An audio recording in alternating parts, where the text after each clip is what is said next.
اللهم صل على النبي الهاشمي محمد وعلى آله وسلم تسليما. Assalamualaikum warahmatullahi wabarakatuh, sahabat-sahabat Shockbreaker dimanapun anda berada. Shockbreaker. Kali ini gue mau bikin konten bisa dibilang Q&A atau yang lebih terkenal itu podcast. Cuma kali ini gue nggak sama Bang Deddy Corbuzier, sekarang sama Bang Khalid ya, atau Ustadz Khalid Anwar.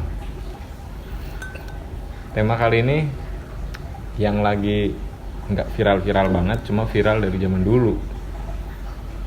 Bukan viralnya sekarang aja, dari zaman dulu udah viral ini tema mengenai tentang thoriqoh. Jadi gini Bang, dari zaman dulu itu banyak orang mendengar kata-kata thoriqoh, ya gak? Banyak orang sering lihat atau mengetahui mengenai thoriqoh, cuma orang itu pada mengambil kesimpulan sendiri gitu. Jadi dia nggak tahu thoriqoh itu sebenarnya apa gitu. Nah, gue mau nanya, thoriqoh itu apa sih gitu? Kita santai sini ya. Santai aja Bang. Air Ki. Jadi gini, thoriqoh itu sudah ada sejak zaman Nabi. Itu thoriqoh. Cuman memang istilahnya memang baru ada sekarang-sekarang. Istilah disebut nama thoriqoh itu istilahnya setelah Nabi. Ya sama lah semua. Seperti istilah kalimat fikih, kemudian akidah, kemudian tasawuf, itu ada ya setelah zaman Nabi. Cuman nilai-nilai fikih, nilai-nilai akidah, nilai-nilai tasawuf ya sudah ada sejak zaman Nabi. Seperti itu pula thoriqoh. Kalau kata guru saya, pengarsa Abah Aos, thoriqoh itu sejak zaman azali. Jadi sebelum langit, bumi, semua alam semesta ini ada, thoriqoh itu udah ada. Karena thoriqoh itu firman Allah dalam Quran. Sedangkan firman Allah itu ya dari Allah, ada di Allah. Dan Allah itu adanya sejak zaman azali, sebelum alam semesta ini ada. Kan itu dalam surat Al-Jin ada, wa alaw istaqamu 'ala thariqati la asqainahum ma'an ghadaqa. Kalau seandainya mereka mau istiqomah di dalam thariqah, maka Allah akan berikan, Allah akan curahkan anugerah seperti air bah yang besar turun. Begitu. Jadi thoriqoh itu sebenarnya Sudah jalan ada. menuju Allah gitu kan? Iya. Yang sudah ada dari zaman dulu. Sudah ada dari zaman dulu thariqah itu. Nah, itu bedanya dengan syariat. Kalau thariqah itu kan jadi begini, kalau di bahasa Arab itu ada dua kalimat untuk jalan, itu ada dua. Ada syari, ada thariq. Kalau syari itu jalan besar, jalan tol, syari namanya. Makanya siapa aja bisa lewat. Oh, jadi perbedaan thoriqoh sama syariat. Iya. Oh, itu beda. Beda. Tetap Ada hubungannya? Ada. Kalau syari itu kan jalan ya. Jalannya tapi jalan besar syari itu. Jalan highway lah, besar, jalan besar, jalan raya. Kalau thariq itu jalan gang. Kita dari sini, dari Bandung mau ke Bekasi, itu kan gerbang tolnya itu ada Jati Asih, ada Tambun, ada Bekasi Timur, ada Bekasi Barat, kan begitu. Cuman jalan tolnya besar, Cikampek, kan begitu. Kalau mau nyampe ke Bekasi harus lewat thoriq. Jalan kecil, sodetan kecil tuh, masuk ke Bekasi Timur kalau mau. Nah begitu juga menuju Allah tidak bisa lewat syariat saja. Kalau lewat syariat saja ya nggak nyampe-nyampe. Ente dari Bandung kalau mau ke Bekasi lewat syari aja lah terus sampai Tanjung Priuk. Iya. Lah iya kagak nyampe-nyampe. Kayak nyampe rumah kita. Lah iya. Istilahnya begitu. Makanya harus lewat thariq. Begitu pula ke Allah, kalau lewat syariat doang ya nggak nyampe-nyampe. Peragaannya hanya sampai sejadah itu aja. Tidak sampai Allah. Terus buat orang-orang yang suka bilang thoriqoh itu sesat gitu kan, ada tuh ya suka jangan ikut thoriqoh tersesat tuh. Nah itu kenapa itu bisa muncul pernyataan seperti itu gitu? kenapa bisa masyarakat menjudge itu sesat? Emang apakah ada thariqah yang sesat atau gimana tuh maksudnya? Jadi kalau thariqah itu memang ada yang sesat, ada yang tidak. Kita urut dulu dari awal ya. Thariqah itu ada yang sesat, ada yang enggak. Yang sesat itu ya yang tidak mu'tabarah. Makanya Jatman itu kan jam'iyah ahli thariqah al-mu'tabarah. Yang mu'tabar thariqatnya, yang diakui. Mana syarat thariqat mu'tabar? Minimal ada 5. 1, adanya mursyid. 2, adanya murid. Yang ketiga, adanya wirid atau zikir. Kemudian yang keempat, adanya silsilah sampai kepada Rasulullah SAW. Yang keempat, thariqah itu wiridnya kah, zikirnya kah, ajarannya kah tidak bertentangan dengan Quran dan Sunnah. Itu yang mu'tabar. Ada nggak yang nggak mu'tabar? Ada banyak. Makanya di Jatman itu ada apa Jatman namanya? NU, ya? Iya, Jatman NU. Itu kan organisasi yang menaungi thariqah di Indonesia. Makanya di Jatman itu sangatlah ketat. Thariqah itu supaya jadi mu'tabar itu diseleksinya ketat. Harus ada silsilah. Nah, kalau ada orang yang ngomong thariqah itu sesat, ya berarti itu orang nggak tahu atau belum tahu ilmunya. Karena hakikatnya semuanya berthariqah. Kalau orang tidak mau berthariqah berarti tidak mau berquran. Kan tadi saya bilang thariqah itu dari Quran. Kalau tidak mau berthariqah berarti tidak mau berquran. Kalau tidak mau berquran silakan pilih berinjil, berzabur, bertaurat, tinggal pilih. Nah, dari pernyataan yang tadi tuh kan, kadang-kadang orang ada yang mau, saya emang nggak mau ikut thariqah, syariat saja gitu. Apakah syariat saja itu cukup buat dia atau gimana tuh? Jadi begini, kalau orang hanya berkutat di syariat saja sampai dia meninggal, itu tidak bermursyid artinya ya, tidak menemukan guru mursyid sampai dia meninggal, itu membawa dosa besar. Membawa dosa besar. Bukan dosa besar zina maling, bukan, tapi dosa lupa kepada Allah. Kenapa bisa kayak gitu tuh? Lah, karena untuk ingat kepada Allah itu, yang ingat itu bukan mulut, yang ingat itu bukan pikiran, bukan otak, bukan. Yang disebut ingat itu di dalam hati. Nah, yang bisa membimbing hati supaya bisa terus ingat kepada Allah, nah itulah guru mursyid di dalam sebuah thariqah. Yang ajarannya itulah yang disebutkan, yang ajarannya itu memang diajarkan oleh Rasul Shallallahu Alaihi Wasallam kepada para sahabat-sahabatnya. Nah, itu pentingnya berthariqah itu di situ. Nah, kenapa thariqah ini bisa menjadi banyak sekali gitu di dunia gitu? Dulu kan zaman Nabi ya cuma satu aja lah Nabi gitu kan, ajarannya itu aja. Tapi sekarang kok thariqahnya ada thariqah ini, thariqah itu, amalannya juga kadang beda-beda gitu kan. Nah, itu kenapa bisa terjadi percabangan yang begitu luas gitu? Jadi kita harus urut dulu dari awal. Zikir Nabi itu kan banyak.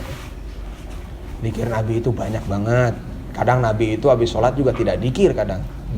Dalam riwayat itu banyak. Rasul itu ada yang zikirnya hanya astagfirullah 3 kali, ada. Yang sering kita kerjakan di musola di masjid itu juga zikir Nabi sama. Cuman bedanya ada zikir yang modelnya hasanat, ada zikir yang modelnya darajat.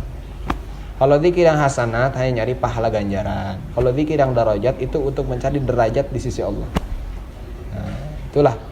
Nah, kenapa thariqah bisa sampai banyak begitu? Karena memang dia mengambil satu daripada amalan zikir Nabi, diamalkan istiqomah sehingga mendapatkan derajat di sisi Allah. Aslinya thariqah itu cuma 2. Kalau tidak nisbat Ali, nisbat Siddiq. Nisbat Ali itu menjadi thariqah Qadiriyah, nisbat Siddiq menjadi thariqah Naqsyabandiyah. Semua thariqah itu pasti cabang dari 2 thariqah ini. Berarti awalnya thariqah itu 2. Cuma 2 nisbatnya ya. Nisbatnya cuma 2. Semua thariqah coba tanya deh. Sanad-sanad silsilah thariqah yang lain. Pasti kedua itu. Kalau nggak ke Sayyidina Ali, Sayyidina Abu Bakar. Intinya tapi ya satu dari nabi-nabi. Dari nabi-nabi juga. Cuma yang menyebarkan itu. Karena masing-masing ada yang cocoknya dikira ini, ada yang cocoknya dikira ini. Macam-macam. Intinya sama gitu. Iya. Intinya zikir itu kan makanan ruh kita. Yang namanya orang makan, demennya, ada yang demennya bandengnya itu dibakar, ada yang demennya bandengnya itu dipesmol, ada yang demen bandengnya itu digoreng, macam-macam caranya. Sama-sama bandeng kan. Sama-sama intinya mau makan bandeng. Iya. Terus kalau keistimewaan gitu, orang yang motor ini lah. Ya namanya kita bebas kan, ya santai aja, nggak apa-apa. Keistimewaan gitu, orang yang bertoriko sama orang yang maunya syariat aja, itu perbedaannya seperti apa tuh? Keistimewaan toriko itu apa sih gitu kan? Dibanding orang yang syariat aja gitu.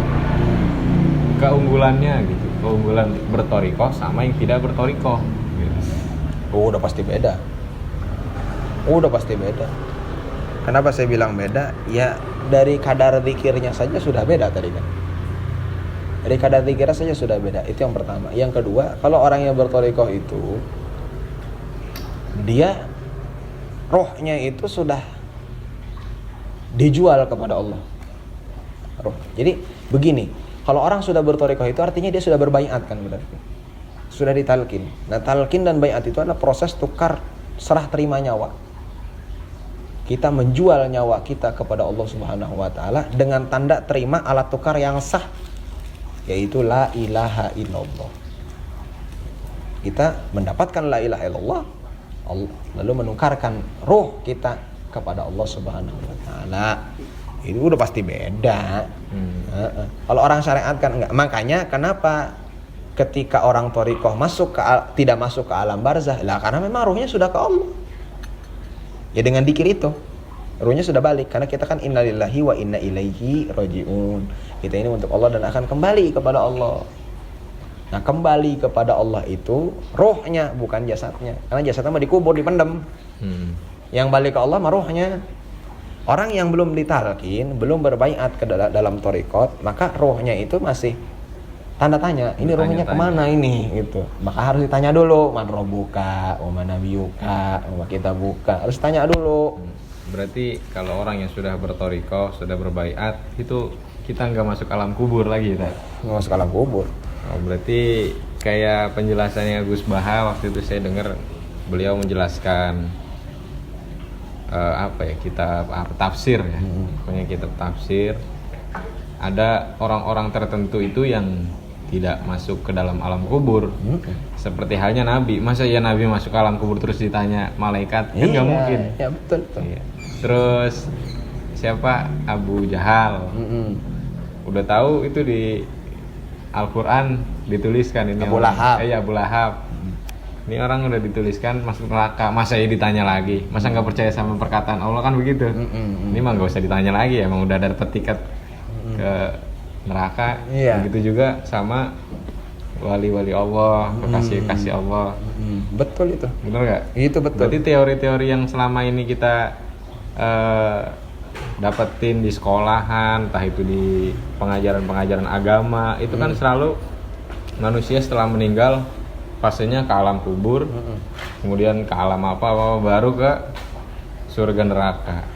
Berarti teori itu sebetulnya benar, cuma ada juga kebenaran yang lain gitu. Tidak 100% semuanya seperti itu. Iya. Nah, syarat kita untuk tidak agar masuk ke alam kubur itu kita tidak melewatinya, berarti harus berthariqah gitu. Iya, betul itu. Iya. Supaya langsung balik ke Allah. Kan kalau lagi pengumuman kematian gimana bunyinya? Gimana tuh? Innalillahi wa inna ilaihi raji'un, telah berpulang ke rahmatullah. Tidak ngomong telah berpulang ke alam barzah. Ngomongnya ke rahmatullah. Berarti hakikatnya emang baliknya harusnya ke situ. Kalau ke alam kubur nyasar. Nyasar itu namanya. Innalillahi wa inna ilaihi raji'un. Telah berpulang ke rahmatullah. Iya. Bukan ke alam kubur. Bukan. Nah, kalau itu mah khusus bagi roh-roh yang masih belum ada alamat itu mah. Berarti kalau orang yang syariat aja ini pasti ditanya lagi. Pasti ditanya. Karena belum jelas gitu. Belum jelas. Karena dia hanya sibuk mengurusi masalah jasad. Iya. Syariat kan jasad. Sesuai. Kalau orang berthariqah bukan berarti meninggalkan syariat ya, bukan begitu, enggak. Tetap bersyariat. Tetap bersyariat. Kita mengurusi masalahnya tetap sholat, tetap zakat, tetap puasa, tetap. Cuman di samping itu kita juga mengurusi masalah ruh. Karena masalah jasad mah atuh ketika meninggal mah itu mah gimana yang hidup, mau dipendem di tanah, mau dibuang ke laut, mau dibakar, itu mah terserah yang hidup itu mah. Kalau nggak diurusin satu kampung dosa semua. Iya. Kalau talqin itu kan baiat ya, di baiat dulu ya kan. Karena ada juga tuh talqin kubur, talqin mayit, itu sama nggak sama orang di baiat ketika di thariqah? Jadi begini, talqin masalahnya ya. Iya, kan pasti ada talqinnya tuh ya. Talqin itu asal katanya dari laqqana yulaqqinu talqin. Sinonim dengan kalimat ta'lim. Taklim. Ta'lim itu asal katanya allama yu'allimu ta'lim. Artinya mengajarkan, sama dua-duanya. Kalau ta'lim yang ngajar namanya mu'allim, yang diajarkan namanya muta'allim, tempatnya majelis ta'lim. Yang diajarkan semua ilmu, mulai dari taman kanak-kanak sampai profesor yang mentok, nggak ada kampusnya lagi. Itu hasil ta'lim semuanya. Kalau talqin, yang diajarkan khusus mengajarkan satu kalimat, la ilaha illallah saja. Karena tidak ada talqin subhanallah, talqin alhamdulillah, talqin Allahu akbar. Yang ada la ilaha illallah. Hadisnya juga cuma satu, laqinu mautakum la ilaha illallah. Ajarkan orang yang mau mati di antara kalian dengan kalimat la ilaha illallah. Itu. Apakah benar talqin yang orang sekarat atau talqin mayit kubur? Itu benar dan dianjurin juga sama Nabi. Cuman itu talqin sugan. Bahasa Sundanya mah sugan. Manawi. Buah-buah. Nah gitu. Bahasa Indonesianya semoga, barangkali, mudah-mudahan. Nah itu. Masih semoga. Mudah-mudahan aja dia nanti ngucap. Begitu. Mudah-mudahan aja nerima. Begitu istilahnya. Tapi kalau kita runut lagi dari awal, agama Islam bukan agama mudah-mudahan. Bukan agama barangkali. Bukan agama semoga, tapi agama pasti. Pasti. Yang celaka pasti celaka. Yang beruntung pasti beruntung. Itu Islam. Ikut Islam beruntung, nggak ikut Islam celaka. Istilahnya begitu. Nah kalau talqin dalam thariqat itu bedanya begini. Yang diajar talqin dalam thariqat itu yang diajarkan bukan jasad. Ya kalau itu talqin sekarat sama talqin mayit semua orang bisa. Nggak harus sampai guru thariqat atau selevel mursyid yang harus nalkin, nggak harus. Semua orang bisa. Oh dulu saya juga alat, sering jadi objek malah proyek kemana-mana. Nah memang dapat duit. Tapi kalau talqin dzikir dalam thariqat mah beda, bukan begitu. Yang diajarkan ruh. Ditulis, dimasukkan inti kalimat la ilaha illallah ke dalam ruh yang sedang mengontrak. Ini kontrakan-kontrakan kita ini. Supaya dari sekarang juga roh itu sudah balik ke la ilaha illallah. Itu dia nunggu mati.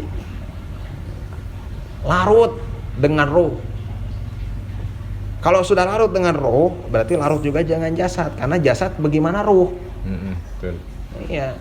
Kan suka di dalam SKJ, dalam jiwa, di dalam tubuh yang sehat terdapat jiwa yang kuat. Kan begitu? Iya. Kalau dibalik berarti jiwa yang kuat itu pasti badannya sehat. Gitu. Kesehatan badan itu gimana? Gimana jiwanya? Rohnya, gimana jiwanya ya? Betul. Kalau jiwanya positif, bagus ya, raganya sehat. Mau bagaimanapun makanannya tetap sehat. Pikirannya puyeng apa? Ya sakit itu. Jadi sakit. Stres. Iya begitu. Makanya itulah pentingnya ngurus ruh. Nah larutnya bagaimana itu la ilaha illallah? Larutnya itu larut seperti larutnya garam dengan asin, gula dengan manis. Gak bisa dipisah. Iya.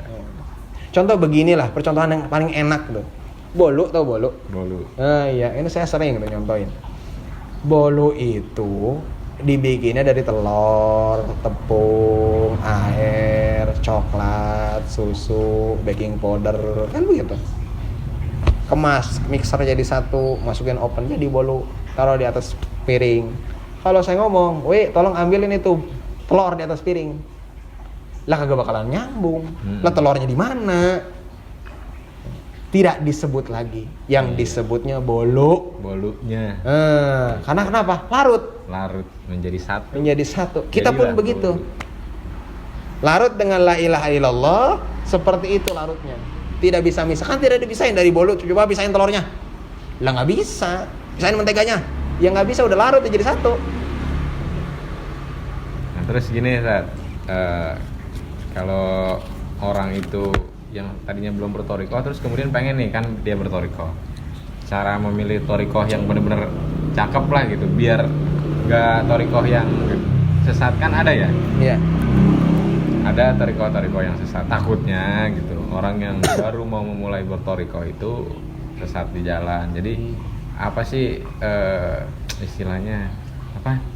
Memilih gitu. Memilih torikoh yang benar tuh seperti apa dan bagaimana gitu. Ya cari di Jatman, ada banyak.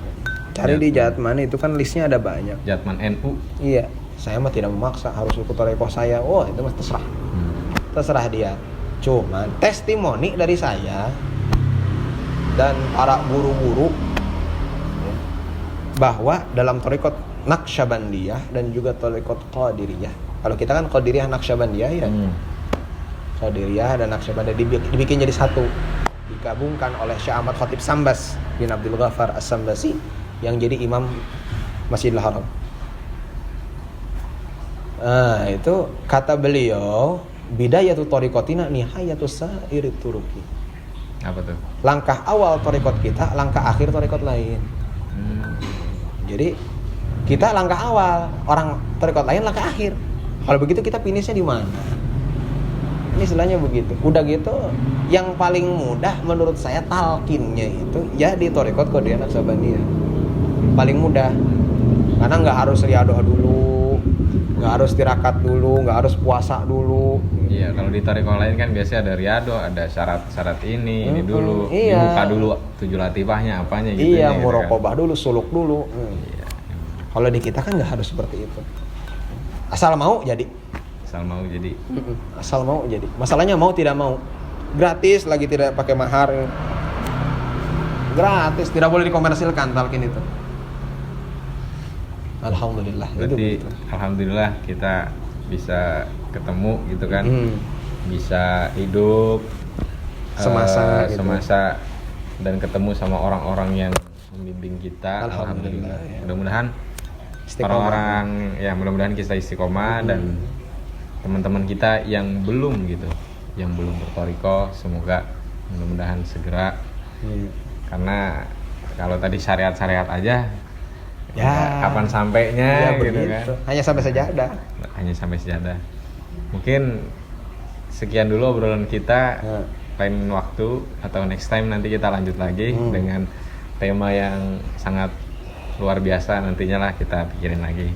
Terima kasih teman-teman yang udah nonton. Kalau ada pertanyaan boleh tanya di kolom komentar atau ada question apa silakan ditanya, nanti kita bikin videonya gitu ya Tet ya. Betul. Terima kasih, sekian dari kami. Kalau ada salah mohon maaf. Wabillahi taufiq wal hidayah. Wassalamualaikum warahmatullahi wabarakatuh. Assalamualaikum warahmatullahi wabarakatuh.